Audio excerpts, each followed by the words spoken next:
जय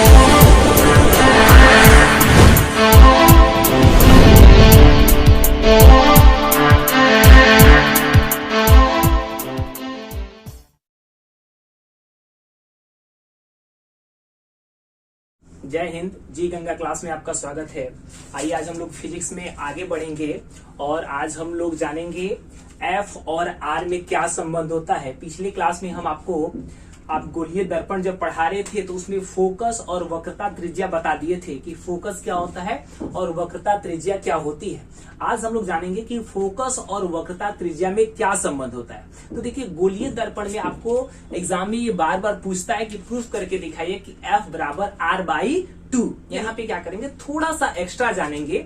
आपके बुक के और सिलेबस के अनुसार देखिएगा तो अवतल दर्पण में प्रूफ कर देता है, लेकिन हम लोग इस वीडियो में क्या करेंगे, उत्तल दर्पण और अवतल दर्पण दोनों में हम लोग क्या करेंगे, प्रूफ करेंगे F बराबर R/2, अर्थात दोनों यानी गोलीय दर्पण का जो दो प्रकार हो गया, उत्तल और अवतल, इन दोनों में हम लोग जानेंगे कि तो आपका जो क्या होता है, फोकस और वक्रता त्रिज्या जो होती है इनमें क्या संबंध होता है। यानी ये जो फॉर्मूला होगा इसको दो पार्ट में हम लोग क्या करेंगे, प्रूफ करेंगे। तो सबसे पहले हम लोग प्रूफ करते हैं अवतल दर्पण को। पहले जानते हैं कि अवतल दर्पण में F बराबर R/2 जो होगा वो कैसे प्रूफ होगा, कैसे सिद्ध किया जाएगा उसको। आइए हम लोग स्टार्ट करते हैं उसको। सबसे पहले देखिए क्वेश्चन कैसे पूछ देगा वो पहले जानते हैं। क्वेश्चन हम लोग से पूछ देगा कि सिद्ध कीजिए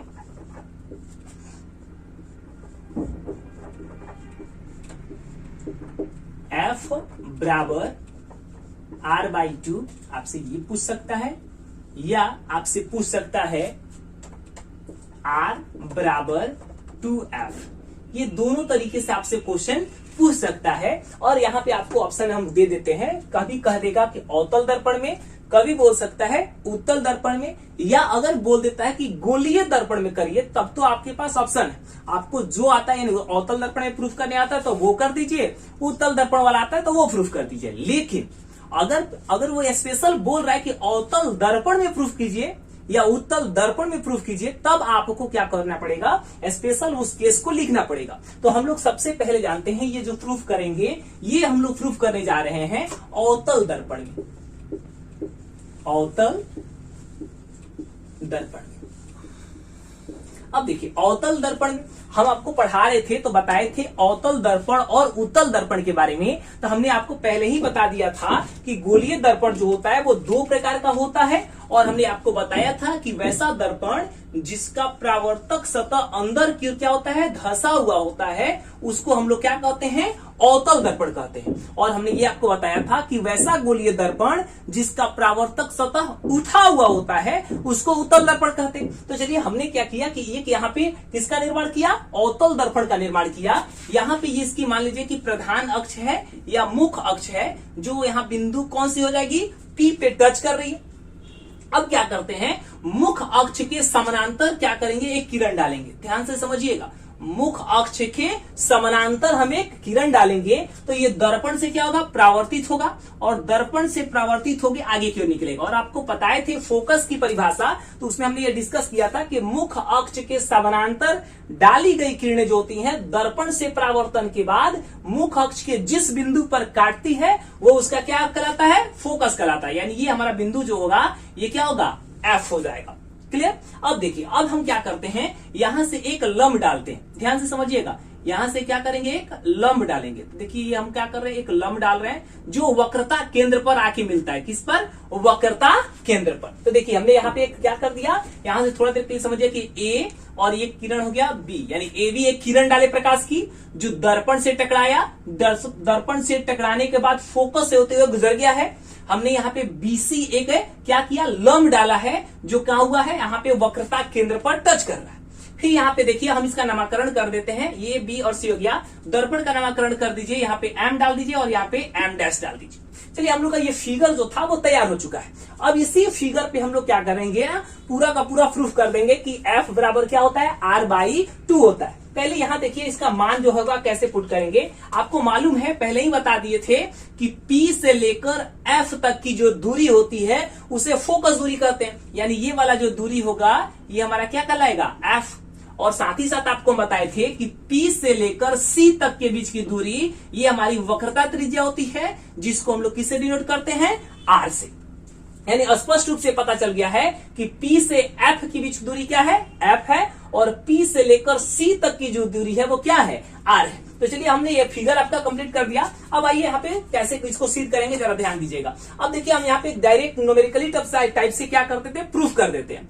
माना कि ये जितना भी लॉन्ग्वेज रहेगा वो हम यहाँ पे छोड़ देते हैं। वो आप क्या करिएगा कि जब नोट्स डालेंगे डिस्क्रिप्शन में, नोट्स हम हर एक वीडियो में मिल जाता होगा आपको, इस वीडियो में भी हम डाल देंगे, वहां से उस लॉन्ग्वेज को लिख लीजिएगा। और हम क्या करते हैं, जितना मैथमेटिकल आपका टर्म है उसको लेकर हम समझा देते हैं। तो आप क्या करिएगा, आप पहले जाइएगा, वीडियो देखिएगा, स्टार्ट कीजिएगा, तो डिस्क्रिप्शन में चले जाइएगा। पहले डिस्क्रिप्शन में से जाके नोट्स को डाउनलोड कीजिएगा और नोट्स को डाउनलोड करके अपना नोट्स तैयार कर लीजिएगा, ठीक है। और जितना भी उसका मैथमेटिकल टर्म जो होगा प्रूफ करने वाला वो हम अभी आपको समझा देते हैं, और लॉन्ग्वेज जो होगा वो आप वहां से क्या करिएगा, लिख लीजिएगा। तो चलिए हम यहाँ पे देख लेते हैं कि हम लोग को क्या क्या यहाँ पे दिया हुआ है डाटा। तो दिया है, पहले ही बताते हैं, माना कि ये सब जो होगा वो कहां से लिखिएगा, आप लोग नोट से लिख लीजिएगा। चलिए हमारे पास डाटा दिया है, P से लेकर F तक की जो दूरी है उसको क्या माने हैं, F। देखिए P से F तक की दूरी जो है वो क्या है, F है, और CP जो है यानी C से लेकर P तक की जो दूरी है वो कितनी है,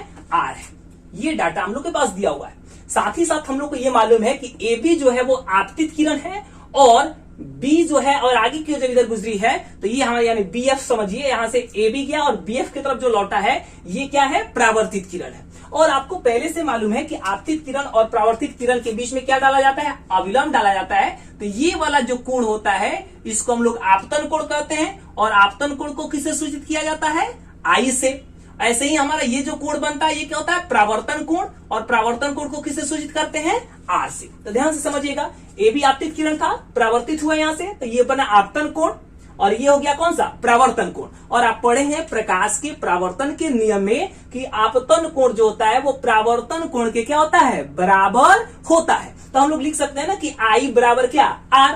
तो चलिए अगर हम इसका नामकरण करें तो देखिए क्या लिख सकते हैं, कोण ABC। चलिए फिगर में देखिए कोण ABC कहां है, ध्यान से समझिएगा, ABC यानी ये वाला कोण, ध्यान समझिए, ये वाला कोण जो है यानी ये वाला कोण को हमने लिखा, ये बराबर है किसके बराबर है, तो ध्यान दीजिएगा CBF के, यानी ये वाला कोण के, ये वाला कोण को। तो ये हमने यहां पे लिख देते हैं कोण CBF। क्यों बराबर है, तो हमने अभी आपको बता दिया, क्योंकि ये क्या है, I और ये क्या है, R। और आप पढ़ चुके हैं प्रकाश के परावर्तन के नियम से कि I जो होता है वो R के क्या होता है, बराबर होता है। अर्थात आपतन कोण परावर्तन कोण के बराबर होता है, इसलिए दोनों जो कोण होंगे वो आपस में क्या होंगे, बराबर होंगे। तो इसको आप मान लीजिए समीकरण 1 मान लीजिए। चलिए यहां तक समझ में आया। अब देखिए थोड़ा सा यहाँ पे रुक जाइएगा, हम कुछ आपको कंसेप्ट बताते हैं। अच्छा, आप लोग जब 9th क्लास में होंगे ना, या 8th क्लास में, तो वहां पे आप एक चीज पढ़े होंगे, देखिएगा ध्यान से, मैं आपको समझिएगा। अगर ये दो लाइन ले लें और दोनों क्या है, समानांतर हो, ये दोनों क्या हो, समानांतर हो, और यहां से हम क्या करते हैं, तिर्यक रेखा खींच दे, यानी जो इसको प्रतिच्छेदी रेखा भी कर सकते हैं। ये देखिएगा, ये L मान ले, इसको M मान ले, L और M क्या है, समानांतर है थोड़ा, या N मान लीजिए, जो भी आपको नाम मानना है, और ये इसको L मान लीजिए। ये देखिए समानांतर हो और ये इसको क्या करता है, प्रतिच्छेद करता है। तो ध्यान से समझिएगा हमारे कंसेप्ट को हम जो बताना चाह रहे हैं। यहाँ पे Z आकृति बनती है, देखिए ये वाली Z आकृति बनेगी। ये देखिए एक जेड आपको नजर आ रहा होगा, और जेड में जो ये एंगल बनता है यानी कोण ये और ये दोनों जो होते हैं वो आपस में क्या होते हैं, बराबर होते हैं। और ये कौन से कोण होते हैं, तो इस कोण को कहते हैं एकांतर कोण। कौन सा ये कोण होता है बाबू, एकांतर कोण से ये दोनों आपस में क्या होते हैं, बराबर होते हैं। अर्थात फिर से समझिएगा, अगर कहीं भी ऐसे जेड जैसी आकृति नजर आए और ये लाइन पैरेलल हो, तो तुरंत समझ जाइएगा कि ये दोनों कोण आपस में क्या होगा, बराबर होगा। कौन से कोण से, एकांतर कोण से ये दोनों आपस में क्या होंगे, बराबर होंगे। तो चलिए देखिएगा, हम यही आपका टर्म जो है वो यहाँ पे यूज करने वाले हैं, इसीलिए हमने आपको बताया। देखिए यहाँ पे जेड जैसी आकृति कहाँ बन रही है, उसको ध्यान से आपको क्या करना है, समझना है।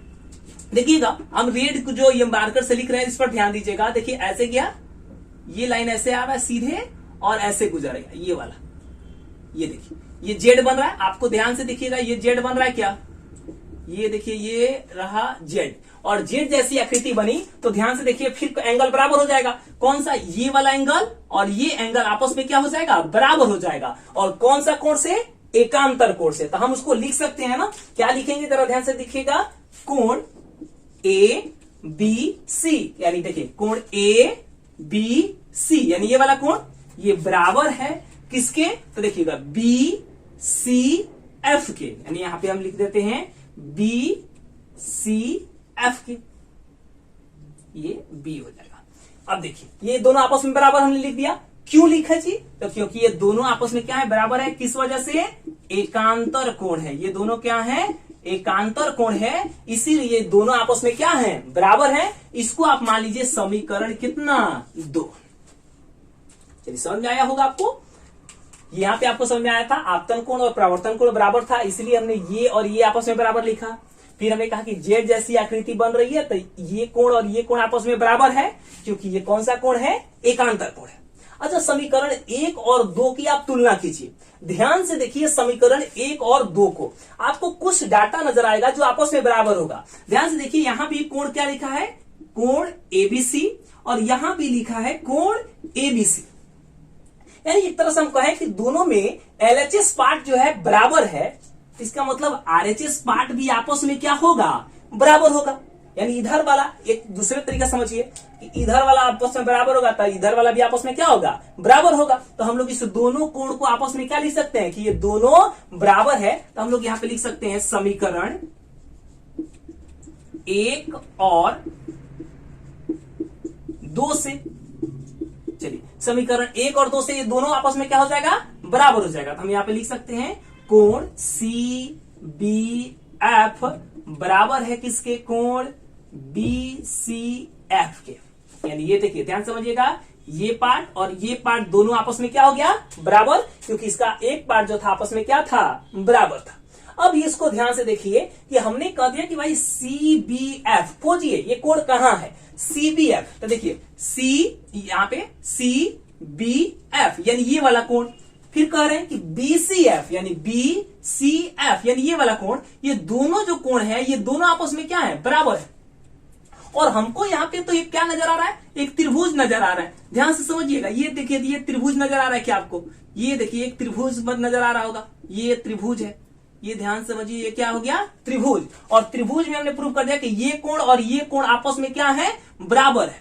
और आपको पता होना चाहिए कि जब त्रिभुज में दो कोण आपस में बराबर होते हैं तो उनकी आमने सामने की भुजा जो होती है वो आपस में क्या होती है, बराबर होती है।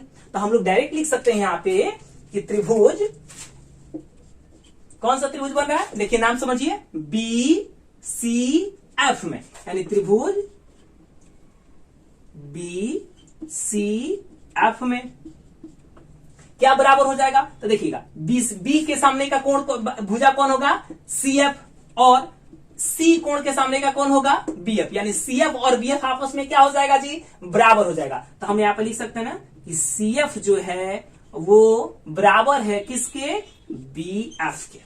क्यों बराबर हुआ वो भी आप समझ चुके हैं। देखिए कौन कौन, इसके सामने की भुजा ये थी और इस कोण के सामने की भुजा ये थी, ये दोनों आपस में क्या हो गया, बराबर हो गया। क्यों बराबर किए, तो आपको पहले ही बता देते थे कि क्या होता है, बराबर कोण के सामने की भुजा बराबर होती है, बराबर कोण के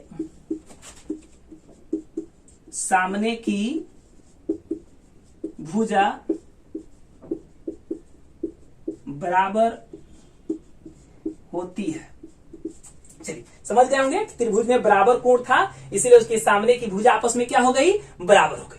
अब देखिए इतना तक तो कोई दिक्कत नहीं है, आप इसको मन करता आप समीकरण के रूप में भी इसको मान सकते हैं। थोड़ा देर के मान लीजिए कि समीकरण हम थोड़ा देर इसी मान लेते हैं, समीकरण कितना, 3 मान लेते हैं, कोई दिक्कत।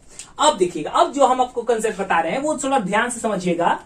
ये जो लाइन है यहाँ पे ध्यान से समझिएगा, अगर हम कहें कि ये जो लाइन दिख रहा है, देखिए ये जो स्केल दिख रहा है, ये यानी ये वाला जो लाइन है, अगर मान लीजिए थोड़ा देर के लिए कि इसको घसकाते जाए, यानी द्वारक छोटा करें, इसको छोटा करते करते करते करते करते, हम ऐसे भी तो कर सकते हैं कि कहां चलाए, एकदम पी के नजदीक चलाए। ध्यान समझिएगा, यहाँ पे है इसको घसका रहे हैं, नीचे की ओर दबा रहे हैं, दबाइएगा तो दबाते दबाते दबाते दबाते एक बार क्या हो जाएगा, एकदम सीधा टाइप से आ जाएगा। तो जब सीधा टाइप से आएगा तो ये वाला जो लाइन है वो धीरे धीरे धीरे धीरे घसकते हुए इसके क्या हो जाएगा, बराबर में आ जाएगा। तो इसका मतलब ये वाला भुजा और ये वाला भुजा आपस में क्या हो जाएगा, बराबर हो जाएगा। क्योंकि ध्यान से समझिएगा, देखिए स्केल को हम क्या कर रहे हैं, जैसे जैसे नीचे घसकाएंगे तो ये देखिए आपस में क्या हो रहा है, आके जैसे ही सटेगा तो ये वाला पार्ट और ये वाला पार्ट आपस में क्या हो जाएगा, बराबर हो जाएगा। यही एक कंसेप्ट आपको दिमाग में क्या करना है, यहाँ पे रखना है। तो जरा ध्यान से कीजिए, अगर हम क्या करें, अगर B जो है, यानी ये देखिए ये जो B है वो P के क्या हो, काफी निकट हो, एकदम नजदीक में हो। माने लाइट थोड़ा देख लिया, अपने भाषा में समझिए, यहां लाइट ना मार के यहां मार दे तो यहां मारिएगा तो एकदम क्या हो जाएगा, सीधा हो जाएगा। तो ई वाला पार्ट जो है इसके क्या हो जाएगा, बराबर हो जाएगा। यानी अगर हम कहें कि B जो है, अगर B P के काफी निकट हो, मतलब एकदम नजदीक हो, B जो है एकदम P के नजदीक होगा तो ये वाला और ये वाला पार्ट आपस में क्या हो जाएगा, बराबर हो जाएगा। मतलब ध्यान से समझिएगा कि BF जो होगा वो बराबर हो जाएगा, BF बोले तो ये वाला पार्ट BF जो है वो बराबर हो जाएगा किसके, PF के। ये किसके बराबर हो जाएगा, PF के।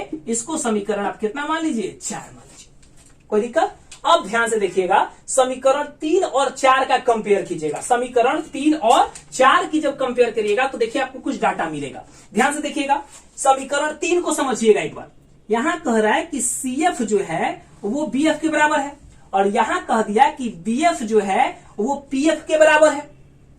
इसका मतलब कहीं ना कहीं ये वाला पार्ट और ये वाला पार्ट आपस में क्या है, बराबर है। देखिए ध्यान से, ये और ये आपस में बराबर, तो ये और ये आपस में बराबर, तो ये भी तो आपस में क्या होगा, बराबर होगा। तो हम लोग डायरेक्ट लिख सकते हैं कि समीकरण 3 और 4 से, समीकरण 3 और 4 से देखिएगा तो हमने कहा कि एक एक तरफ का पार्ट क्या है, बराबर है। इसमें भी BF है, इससे भी BF है, तो CF और PF भी आपस में क्या हो जाएगा, बराबर हो जाएगा। तो हम लोग लिख सकते हैं CF बराबर PF। ये डाटा हमको जैसे ही मिला तो समझिएगा कि आपका फॉर्मूला जो है वो 90% क्या हो चुका है, प्रूफ हो चुका है। अब केवल थोड़ा सा कंसेप्ट आपको लगाना है और मान रखना है। जरा ध्यान से समझिएगा, CF कहां है, खोजिए। ये रहा CF और PF है, यानी ये वाला। अच्छा, ये दोनों आपस में बराबर है, ये दोनों आपस में बराबर है। इसका मतलब F जो है इस दोनों के क्या है, बीचों बीच है। यानी F जो है वो C और P के क्या है, बीचों बीच है। तभी तो ये वाला पार्ट और ये वाला पार्ट आपस में क्या है, बराबर है। तो हम लोग क्या कर सकते हैं, आपको ध्यान से समझिएगा, अगर टोटल का मान निकालना हो, किसका निकालना हो, CP का। अगर हमको मान लीजिए कि CP का मान निकालना हो तो या तो आप इसका क्या कर दीजिए, दोगुना कर दीजिए। इसका क्या कर दीजिए, दोगुना। या अगर आपसे क्या करना हो, PF का ही कोई मान पूछ दे, चलिए हम आपको PF का ही मान निकालते हैं। इसी का मान निकाल दे, किसका, PF का। अगर PF का कोई मान पूछ दे कि भाई इसका मान निकालिए, तो हम लोग इसको कैसे लिख सकते हैं, तो हम लोग इसको ऐसे भी तो लिख सकते हैं, CP यानी CP यानी टोटल, इसका क्या कर देंगे, आधा। ध्यान से समझिएगा, हमने आधा क्यों किया, क्वेश्चन आपसे पूछेगा कोई, क्यों आधा करेंगे भाई, PF का तो मान आप F जानते हो, फिर आधा क्यों किए। तो देखिए आधा इसलिए किए कि अब तो हम प्रूफ कर चुके हैं कि PF लिखिए या CF लिखिए, दोनों का मान आपस में क्या है, बराबर है। अब बराबर है तो टोटल का ही क्या होगा, आधा। थोड़ा देर के लिए समझिए, अगर टोटल 10 होता तो ये 5 ये भी 5, तो इसका मान निकालना होता तो 10 में आप कितना से भाग देते, 2 से, तो आता कितना, 5। तो वही चीज हमने किया है कि PF का मान निकालना है तो हमने क्या किया, CP में यानी टोटल में कितना से भाग दे दिया, 2 से, क्योंकि ये दोनों आपस में क्या था, बराबर था, और यानी आधा हो जाता। अब कुछ नहीं करना है, आपको मान रखना है, क्वेश्चन बन चुका है। देखिए P से F, P से लेकर F का मान कितना है जी, F, तो ये हो गया F बराबर C से P यानी CP, C से लेकर P तक, तो इसका मान कितना है, R, तो R, और बट्टा में कितना, 2। तो देखिए प्रूफ हो चुका है F बराबर R/2। अब देखिए ये तो प्रूफ हो गया, यानी एक पार्ट देखिए F बराबर R/2 है, ये हमने प्रूफ कर दिया। अब आपको कुछ नहीं करना है, यहां से अगर क्रॉस मल्टीप्लिकेशन कर दीजिएगा तो दूसरा वाला पार्ट भी आ जाएगा। देखिए क्रॉस मल्टीप्लिकेशन करिएगा तो कितना हो जाएगा, 2F हो जाएगा कि नहीं हो जाएगा। तो देखिए अगर यहां से देखिएगा तो R बराबर हो जाएगा 2F, R बराबर क्या हो जाएगा, 2f। तो देखिए दोनों पार्ट जो है हम लोग यहाँ पे क्या कर दिए, प्रूफ कर दिए। अर्थात हम लोग कह सकते हैं कि फोकस दूरी जो होती है, ध्यान समझिएगा, फोकस दूरी जो होती है वो वक्रता त्रिज्या की क्या होती है, आधी होती है। तो इसे हम लोग को क्या संबंध मिला, एफ और आर में क्या संबंध मिला, तो मिला कि फोकस दूरी वक्रता त्रिज्या की आधी होती है। तो चलिए आप लोग को ये समझ में आ गया होगा।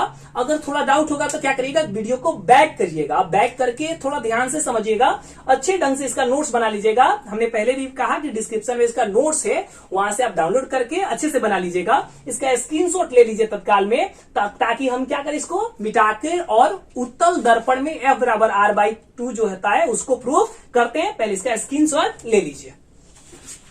चलिए स्क्रीनशॉट ले लिए होंगे आप लोग। आइए अब देखते हैं उत्तल दर्पण में F बराबर R/2 जो होगा वो कैसे प्रूफ होगा, उसको करते हैं। तो सबसे पहले फिगर देखते हैं। इसका फिगर ध्यान से समझिएगा। फिगर जो होता है इसका बहुत ही थोड़ा सा मतलब समझिए कि हार्ड टाइप से, मतलब ये मतलब थोड़ा कठिन होता है, इसलिए थोड़ा इसको अच्छे ढंग से समझिएगा।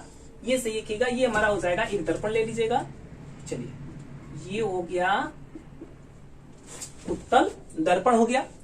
यहां से हम इसका क्या करेंगे, ये इसका हो गया प्रधान अक्ष, यानी जिसको आप लोग प्रिंसिपल एक्सिस या मुख्य अक्ष कहते हैं। यहां से क्या कीजिएगा, एक समानांतर किरण डालिएगा। चलिए थोड़ा सा फिगर को अच्छे ढंग से बनाते हैं। ये रहा इसके सामने समानांतर किरण, और आपको पता है कि समानांतर किरण डालते हैं तो ये क्या होता है, परिवर्तित होकर ऊपर की ओर निकल जाएगा।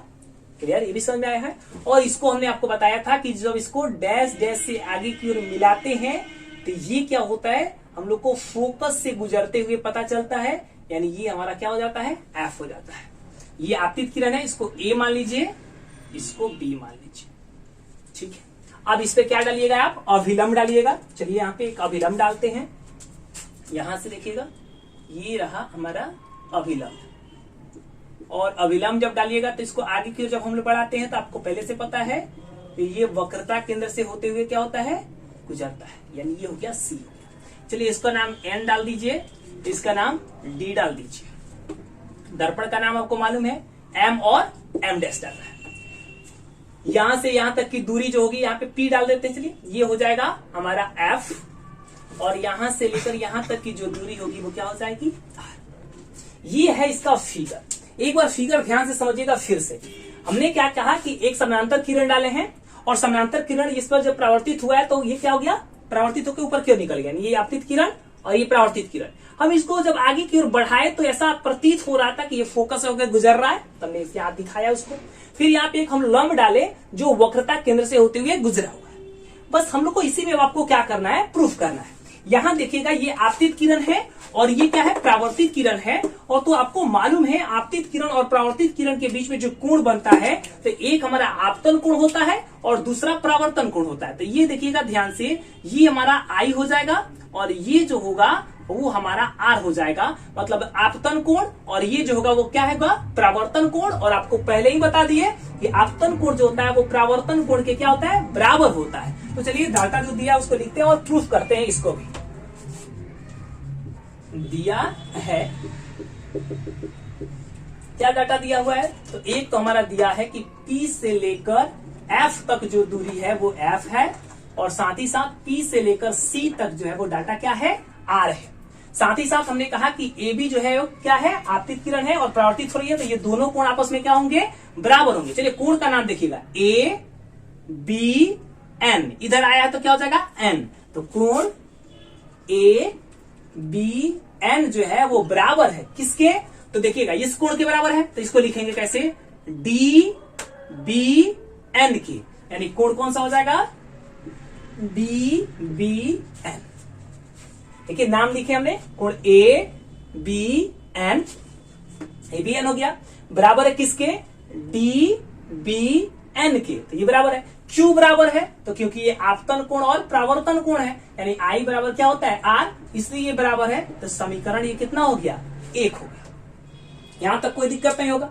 अब जरा ध्यान से देखिएगा, अब उसको आगे देखते हैं। ध्यान से देखिए, अगर आप लोग वही कंसेप्ट थोड़ा सा समझिएगा। अभी तो थोड़ा देर पहले जब हम पढ़ा रहे थे तो बोले थे कि जब जेड जैसी आकृति बनती है तो ये होता है एकांतर कोण, लेकिन अगर एक्स जैसी आकृति बनती है तब ये कोण और ये कोण जो होता है इसको हम लोग करते हैं शीर्षाभिमुख कोण। ये क्या होता है? शीर्षाभिमुख कोण होता है और ये दोनों आपस में क्या होता है? बराबर होता है। तो याद रखिएगा, दो को फिगर याद रखिएगा, एक जेड और एक एक्स। जेड में भी बराबर होता है एकांतर कोण से, एक्स में बराबर होता है शीर्षाभिमुख कोण से। तो यहाँ पे देखिएगा, अब इस फिगर में हमको क्या मिलेगा कि एक्स जैसी आकृति कहीं ना कहीं हमको नजर आ रही है, जो हम आपको बताने जा रहे हैं। ध्यान से देखिएगा कहाँ पे हमको एक्स नजर आ रहा है, वो चीज को हम समझा रहे हैं आपको।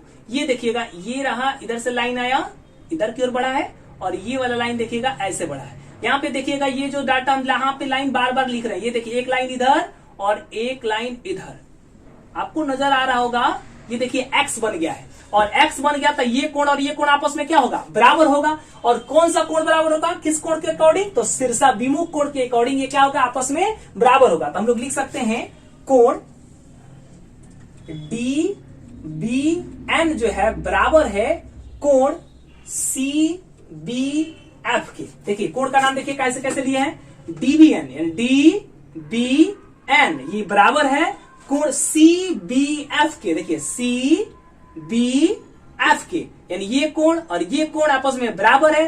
कौन से कोण के अकॉर्डिंग थी? तो शीर्षाभिमुख कोण। शीर्षाभिमुख कोण, शीर्षाभिमुख कोण जो होते हैं वो आपस में क्या होते हैं? बराबर होते हैं। इसको आप मान लीजिए समीकरण कितना? 2। चलिए, समीकरण 2 से ये क्या हो गया? ये क्या हमको डाटा मिला। अब जरा देखिए, एक और कंसेप्ट यहां समझिएगा। क्या कंसेप्ट? तो संगत कोण के बारे में जरा समझना है। अब आपको संगत कोण क्या होता है उसको समझिए, वो डाटा हम आपको समझा रहे हैं। जैसे मान लीजिए कि यहाँ पे एक समानांतर लाइन खींच दे और एक समानांतर लाइन ये खींच दे, और यहां से एक तिर्यक रेखा इसको जब काटती है, तो ये कोण और ये कोण जो होते हैं ये दोनों आपस में क्या होते हैं? बराबर होते हैं। ध्यान समझिएगा, मान लीजिए कि एन है और ये एम है, ये दोनों आपस में क्या है? पैरेलल है। एन पैरेलल है किसके? एम के, और एल इसको काटता है। तो यहाँ पे जब आकृति इसको काटती है तो ये कोण और ये कोण आपस में क्या होता है? बराबर होता है। और ये कौन सा कोण होता है? तो संगत कोण। कौन सा कोण होता है? संगत कोण, जो क्लास 6 7 में ही आपको पढ़ना रहता है। अगर ज्यादा नहीं समझ आता तो इसको क्या करिए, थोड़ा देर के लिए समझिए, इसको तोड़ देते हैं, इसको तोड़ दें, इसको उठाइए, धीरे धीरे धीरे धीरे घसकाते ले जाइए, इसके बीचों बीच रखिए। जैसे रखिएगा ना तो ध्यान से देखिए, ये वाला जो होगा ना इसको क्या कर देगा? ढक देगा। ये वाला इसको क्या कर देगा? ढक देगा। तो ये जब ढक देता है ना तो उसको संगत कोण कहते हैं, और ये दोनों आपस में क्या होते हैं? बराबर होते हैं। चलिए, हमको फिगर में भी संगत कोण नजर आ रहा है, वही चीज हम आपको बताने वाले हैं। देखिएगा संगत कोण कैसे हमको नजर आ रहा है और वो आपको कहां से कवर करना है। चलिए देखिए, आपको संगत कोण हम दिखाते हैं। ये देखिए, हमने पहले ही कहा कि ये क्या है? मुख्य अक्ष के समानांतर है। तो ये लाइन और ये लाइन क्या है? समानांतर। अब देखिएगा, ये इसको थोड़ा देर के लिए समझिएगा। देखिए फिगर में नहीं बनाना है, हम आपको समझाने के लिए इसको डॉट डॉट से खींच रहे हैं। थोड़ा देर के लिए समझिए कि ये सीधा निकल गया है, थोड़ा देर के लिए सीधा निकल गया लाइन। तो ये देखिए, ये और ये आपस में क्या है? समानांतर। और इसको समझिए कि तिर्यक रेखा, ये वाला जो लाइन है ना, ये तिर्यक रेखा है। ये देखिए, ये तिर्यक लाइन, ये तिर्यक रेखा है, और ये क्या कर रहा है? इसको जी काट रहा है। तो जब काटेगा तो ध्यान से देखिएगा कहां पे आपको संगत कोण नजर आएगा। तो अभी आपने बताया ना कि जब काटता है तो ढकने वाला, तो अगर यहां से काट के उठा के ले जाएगा तो ये वाला पार्ट और ये वाला पार्ट आपस में क्या हो जाएगा? बराबर हो जाएगा। ये दोनों आपस में क्या हो जाएगा? बराबर, क्योंकि ये दोनों आपस में क्या हो जाएंगे? संगत को। देखिए ये वाला, ये पूरा का पूरा जो कलर कर दिए, देखिए ध्यान से समझिए, कलरफुल पार्ट और ये कलरफुल पार्ट, ये दोनों आपस में क्या हो जाएगा? बराबर हो जाएगा। कौन से कोण के अकॉर्डिंग? तो संगत कोण के अकॉर्डिंग ये दोनों आपस में क्या हो जाएगा? बराबर हो जाएगा। तो हम उसको ऐसे भी लिख सकते हैं, कोण ए बी एन बराबर हो जाएगा, देखिए ए बी एन, यानी ये वाला कोण बराबर हो जाएगा किसके? तो कोण बी सी एफ के। तो यहां पे लिखेंगे कोण बी सी एफ के। कौन सा कोण है ये? तो संगत कोण। ये कौन सा कोण हो गया? संगत कोण। इसको आप मान लीजिए समीकरण 3। अब देखिए, जब समीकरण 3 हो गया तो अब जरा तीनों समीकरणों को ध्यान से समझिएगा। जब ध्यान से समझिएगा ना तो आपको कुछ निष्कर्ष निकल के आएगा। क्या निष्कर्ष निकलेगा? देखिए हम आपको समझाते हैं। कोण एबीएन जो है वो बराबर है कोण डीबीएन के। फिर दूसरा समीकरण में हमको मिला कि यानी कोण डीबीएन जो है वो बराबर है सीबीएफ के। इसका मतलब कहीं ना कहीं ये दोनों भी आपस में क्या होंगे? बराबर होंगे। समीकरण 1 और 2 से देखिएगा, समीकरण 1 और 2 से अगर किए गए तो ये दोनों आपस में बराबर है, तो ये दोनों आपस में क्या होगा, बराबर होगा।